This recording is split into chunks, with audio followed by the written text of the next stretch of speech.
Well, welcome to Cougar Chronicle. This is our April edition. Can you believe it? It's springtime is upon us. I As we get know, going from I there, a know lot of it. great things. This, just always great, so much fun. And I'm excited for our first guest. So Yes. this person is My interview.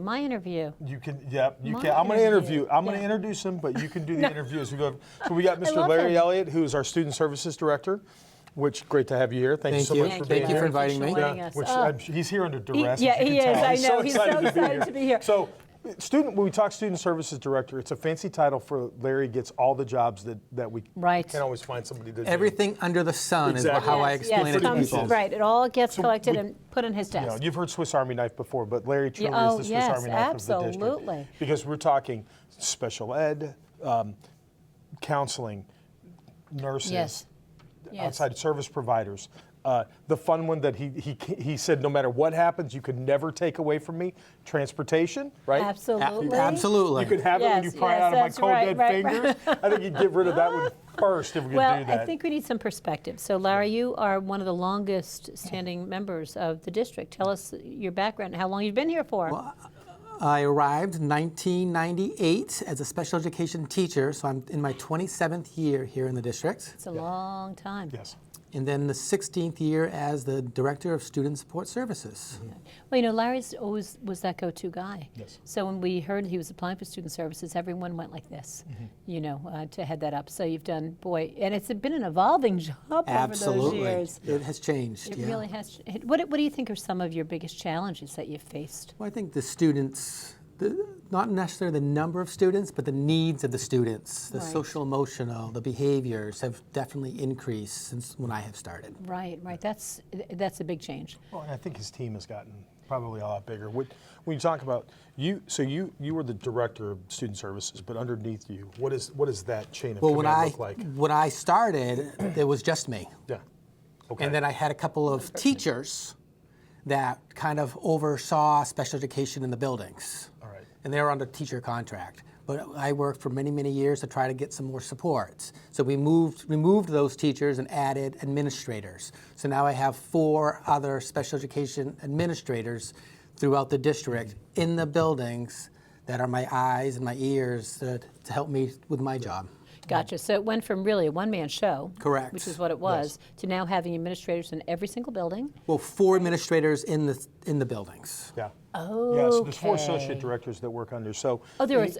Wow. And then, okay. so there are, if I'm correct me if I'm wrong here, so they're spread out amongst the 6 buildings. Yes. Each one has 2 buildings roughly. Gotcha. Okay, Yeah. that makes sense. And so they Okay. kind of work from there. They're the on-site special ed Boots on the ground. administrators Right. that work with that. So they attend, most of the IEP meetings, or if there's 504 stuff or programming, things like that. They're responsible for the programming pieces within those buildings. Okay. So just to back it up a little bit, so define student services for those of us who are, wondering what exactly are you doing as the student services director?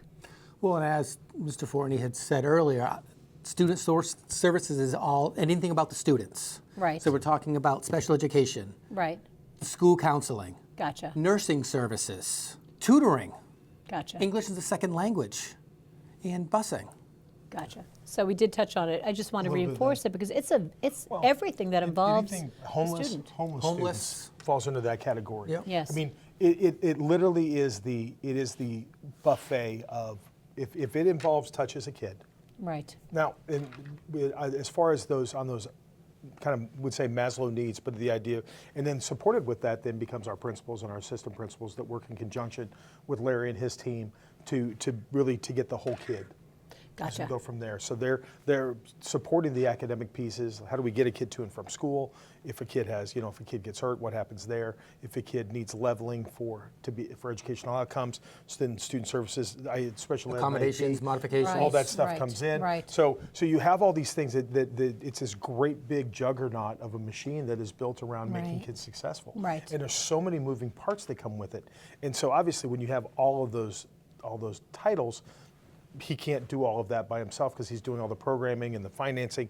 If we have kids that get outside placed, then he's working with those agencies. Absolutely. The legality of certain things, because obviously when we talk specifically special ed law, and I know this from my wife, who's a retired special ed administrator, Right. and then just my own experience, the 2 things that get you sued the fastest are sports and sped. Interesting. If you look at that, Okay. because Okay. of participation and due process and what rights and things like that. So we have a lot of that. Part of going my on. job involves going into some of the court hearings in representing the school district. Yes. That's So a you're involved huge with that. responsibility. I mean, that's Absolutely. almost law degree time, isn't it? I mean, I know we have attorneys that work with the district, Absolutely, but yeah. that's a really big We responsibility. just know who to call. That's the biggest Right, thing. And they right. tell us what to say, and we ask questions, and then we Right, move forward from right, there. right, But it exactly. really is an all-encompassing job. And just a great example, and we can highlight this a little bit. I mean, there was a huge move, as you remember, where we went to 2 bus routes. Right, Two yes. routes. Correct. Just this school year. Yep. And needless to say, there were some obstacles. There were some communication things on the front end last Sure. spring, and we battled some stuff as we tried to get drivers in.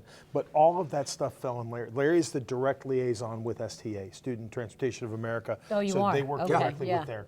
And because I work directly with STA for snow day calls. Gotcha. But for getting kids to and from, specialized and things like that, like the highlight, we had one thing that was like, why can't we just take a bus up everywhere we go? But there was one student, was it in Wilmette, that we had to go leave the district to come pick a kid up. You have to go through other towns, absolutely. Oh, I don't even think of that, but of course you do. Our Because when geographic family move in, footprint is they're huge. on the backside of the district. Gotcha. And putting a 70-passenger bus that long, so he's the one that helps decide, do we need a van? Do we need a car? Right. Can we run it a full bus? And works in conjunction of that. And that's just a small That's fragment that of much of his your job. Right, Yeah, right, absolutely. right. Teeny Just a weeny. piece. Yeah. Yes, exactly. If Okay. buses aren't running right, if things are late. I mean, transportation itself is such a huge juggernaut thing, and Larry's Right. been doing it so long. And, it's hard. Tell us about the profile of the students who you are responsible to educate in our district. You always think of the traditional, K-12, but that also extends past 12th grade, doesn't it, as well? Oh, absolutely. The federal law changed not too long ago that it's through the 21st birthday up to age 22. Okay. So we have some students here up until their 22nd birthday. And so, and And beginning at when they turn 3. wow, right, so it's pre and post. And post. So, Yes, yeah, and post. So the pre-K program, Okay. our early childhood special ed programs, all that falls under, because remember, we have one pre-K program in 2 sites, at Bradford and then here at New Yeah, London. yeah, that's a very long time, isn't it? Yeah, and then you have to identify the needs of the students you're working with and assess them. And it's all students. Yes, all students, okay, Yeah. okay. Yeah, That that's makes sense. I mean, the difference between public ed versus some of the other entities, not to, everybody has their need. No, right. But if you live within the confines of our district, if you are within the district boundaries, we are obligated by law to provide those educational services. And the number of the rights and the important things to get kids leveled sometimes requires them to be placed either with additional services during the school day or out of district placement. And I don't know if we can do an out of district placement for less than a 6-figure. Right. Look at And that. making those determinations, that must be challenging. Yes. So that's why we have IEP teams to do that for who know the Right, students. Right. Yeah. The other thing is that we have some parents choose to send their students like to a charter school or a private school, and the districts are still involved in that situation as well. Homeschooling, if a child's Gotcha. homeschooled. Yep. Homeschooling. We're still, if they have special services needs, we are obligated, as we should be, because those kids Absolutely. deserve it. Right, and people pay taxes to do have those that, things. right. Exactly. Tell everyone what an IEP is. What does that stand for? Individual education plan. Okay, and that's modified for each individual student. Students. One plan, Who's one student. identified for special education. Gotcha, okay. And so that's where that really comes into place to help you understand, are they meeting those goals? Are they, achieving that skill For that particular student, for they're that all one individualized. student? Wow. One student may have very small needs where Right. they don't need to be in any specialized classrooming. They just need some modifications that we can make those adjustments and go through. But then we have students that require alternative placement, so they may be in a Right. self-contained classroom. But the biggest piece you hear is this, the acronym, because we always have to throw it out. Lots So of acronyms. LRE, least restrictive environment. Gotcha, Do me a okay. favor, because I hear that a lot. Yep. And you hear that even from people that are non-educators. What is least restrictive environment? Why is it important? And how do we make some of those determinations? So least restricted environment is where can the child get a free, appropriate public education. Okay, free, appropriate public education. So Okay. like people say FAPE when you think of that. Okay, So when you think of that, regular education, which is the regular mainstream classroom, is the first spot where you want students to get their education. Right. Okay. So majority of students get that. Okay. And then there's the special education in that regular classroom or pull-out services. Okay. And then we have programs in our buildings. We have a behavior program and our life skills program. So it's a self-contained program in our schools. Okay. And then beyond that, we talk about students going out of district to different schools or even hospital settings. Gotcha. you're And that's talking the range That of continuum of We're care. talking medical, we're talking educational, of course, legal. Absolutely. This is Larry, do you go home at night? This On is a occasion. big, this is He a big, doesn't sleep. this is He a big, he plugs in and recharges Well, is what we do. I mean, we have how many students in our district? Many, right? Almost, well, the last count we were just about 1,700 kids. So that's a big responsibility. We think of our own children, our grandchildren, how worried we are. 1,700 Yeah. Well, students. and I understand too that transporting those kids, not all 1,700 of those kids have these needs, but what we range within there, even if you figure, say you had 10% of your population that had those Right. IEPs, so you're talking 170 students, Right. and they range from not a lot to heavily involved to out of district placement. And when you're coordinating all that stuff, it's not, I mean, let's just call it what it is. It's not cheap to take care of some of these. I mean, Right. look at your medical bill and what your doctor Right. bills the insurance company. We're providing occupational therapy and speech therapy and sometimes cognitive and behavioral type of supports, BCBA things. All of those things add up. So when we talk about what it costs to educate our kid all in, that's why those costs go up, because we're seeing a rise in the needs of those kids. Larry, Elliot, this is a big, thank you, because this is, our children are everything to us. So when the district gets involved, we need for you to be focused, and you are. From 3 years old. Yeah. Yeah. So if I have a little one who's not speaking up to what I think they should be, or has an impediment or something, I can call the district and say, help. Yeah, and we get referrals when a student turns 2.5.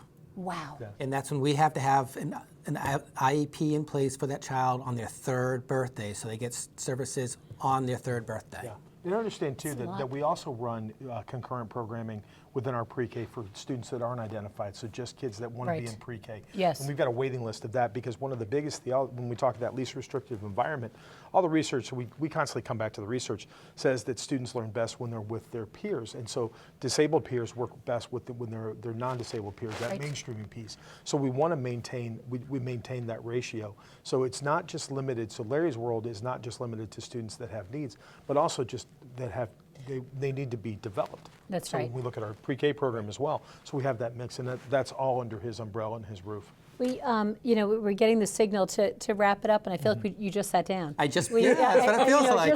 There's so much, we hope you'll come back. Absolutely. Because, this is a vital service. And it makes that up a is huge chunk provided. of what we do within the district as we go from there. But again, it's the biggest thing coming back to is these services are the right things to do if they weren't legally mandated, which they are. It's the right but thing to it's do. the right thing to do for kids, because every kid They deserves the deserve it. opportunity to be the best they can, and Larry Absolutely. takes the spirit of Well, that and appreciate that. What I Thank know, you. Larry, you've been doing it for years, and thank you for all you do. I was always grateful to know you were at our side. I appreciate that. Yeah, thank you so- very much. so And thank thank you you. for letting me come today. Yeah, and you're coming back. I'll come Because back. if he tells you have to That's come fine. back, I can right? run that. I can There play we the go. title. I don't do it often. We'll go from there, but we'll have him back for Yeah, sure. Larry Elliott, thank you so much All for right. joining us. Thank you. Yeah, thank you. Now, coming up next, we have a segment that I'm going to have to hold your hands during. There has been a lot of segments that I've been excited about, but this one. Culinary by arts far. program. Oh, yeah. And we Oh, have yeah. props, which means food. Excited. So stay with us. We'll be back on The Cougar Chronicle.